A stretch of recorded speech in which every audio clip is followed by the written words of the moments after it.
हरे कृष्णा, राधे राधे। भक्तों, बहुत बहुत स्वागत है आपका हमारे किशोरी कृपा चैनल में।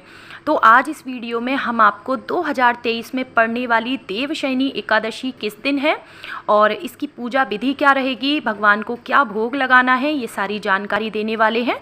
तो वीडियो को लास्ट तक ज़रूर देखें और वीडियो पसंद आए तो इसे लाइक शेयर ज़रूर करें। तो सबसे पहले यहाँ पर देखिए, मैंने एक चौकी पर पीले रंग का कपड़ा बिछा लिया है और इस दिन जो है शेष शैया पर लेटे हुए भगवान विष्णु जी की पूजा की जाती है। तो अगर आपके पास फ़ोटो है तो आप फ़ोटो रख लें। आपके पास अगर पीतल की या चांदी की प्रतिमा है तो भगवान को आप जो है पंचामृत से या फिर चंदन से आप जो है उन्हें स्नान कराएं।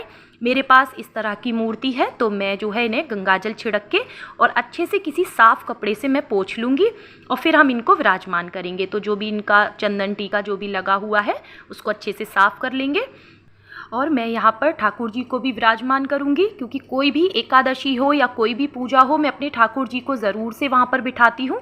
तो ये देखिए, हमने अच्छे से मूर्ति को पोंछ लिया है और देखिए कितना सुंदर स्वरूप है ना भगवान का।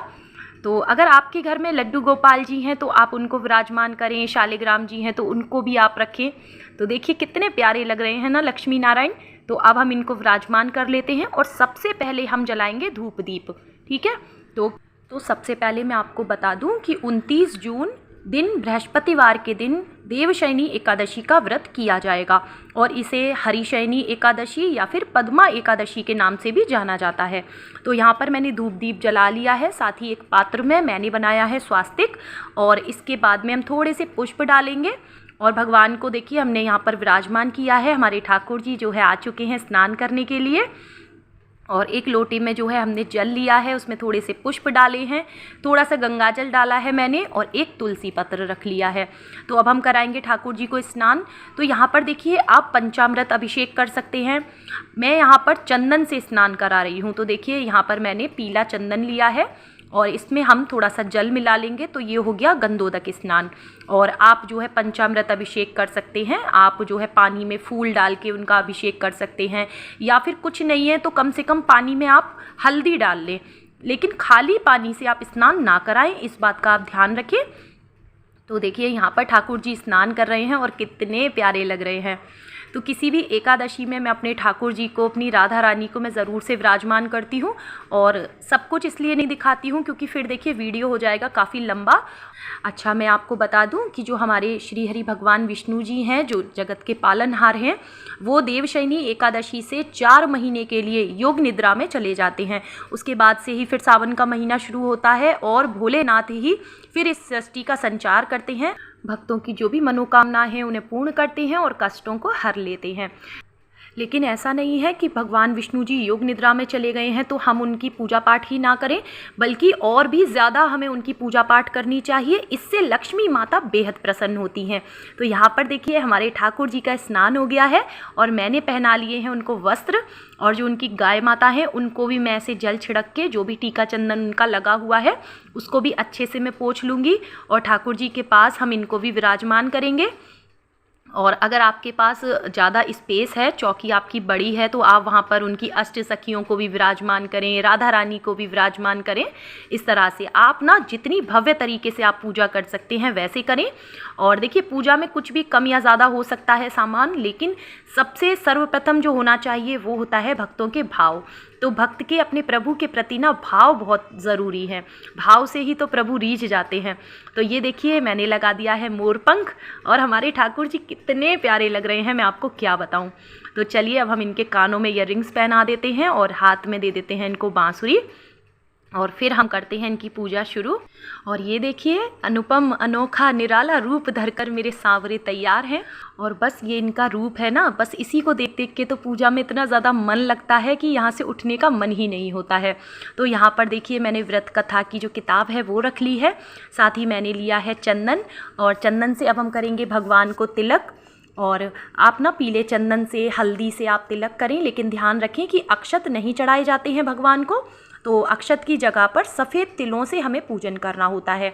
तो अब हम भगवान को तिल भी चढ़ा देंगे और साथ ही माता लक्ष्मी को जो है सिंदूर या रोली का आप तिलक ज़रूर से करें। तो यहाँ पर देखिए मैंने पीला वाला सिंदूर लगा दिया है, साथ ही हम जो है यहाँ पर जो सफ़ेद वाले तिल हैं वो हम चढ़ा रहे हैं। तो आपको ये छोटी छोटी सी चीज़ों का ध्यान रखना है। वैसे तो देखिए सबको पता होता है, लेकिन जो भी लोग भक्त जो भी पहली बार एकादशी कर रहे हैं और उनको नहीं पता है, तो मैं इसलिए बीच बीच में बता देती हूँ। तो अब हम चढ़ा देते हैं पुष्प। तो आपके पास अगर फूलों की माला है तो आप ज़रूर से पहनाएं ठाकुर जी को, भगवान विष्णु को।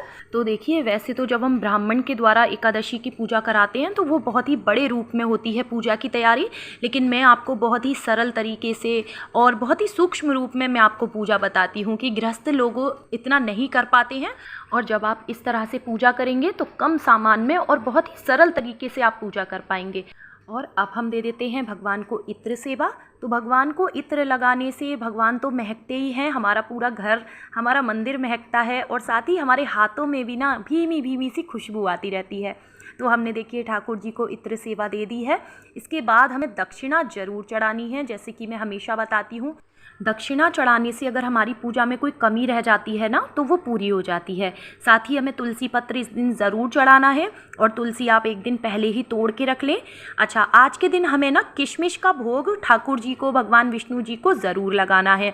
और जैसे जो व्रत की किताब होती है ना कथा की, उसमें दाख लिखा होता है कि दाख का भोग लगाना है। तो दाख जो है किशमिश को ही बोलते हैं। आप जो भी भक्तजन हो उन्हें ना अगर पता हो तो मैं इसलिए बता रही हूँ, जिससे कि आप कन्फ्यूज़ ना हो कि ये दाख क्या चीज़ होती है। तो साथ ही में देखिए मैंने यहाँ पर एक लोटे में जल रखा है तुलसी पत्र डाल के, और मिश्री का भोग लगाया है ठाकुर जी को। और फल, आपको जो भी फल मौसम के अनुसार मिल जाए आप उनका भोग लगाएं। साथ ही हाथ में थोड़े से पुष्प और तिल लेकर के अब हम पढ़ेंगे भगवान की कथा। तो एकादशी व्रत की कथा हमें ज़रूर पढ़नी है। तो देवशयनी एकादशी का महात्मा हम ज़रूर पढ़ेंगे, चाहे आप व्रत करें या ना करें। और घर के सदस्यों को भी, आप अपने बच्चों को भी ये कथा ज़रूर पढ़ के सुनाएं। आपके घर के जो भी बुज़ुर्ग हैं आप जो है उन्हें भी पूजा में ज़रूर से शामिल करें।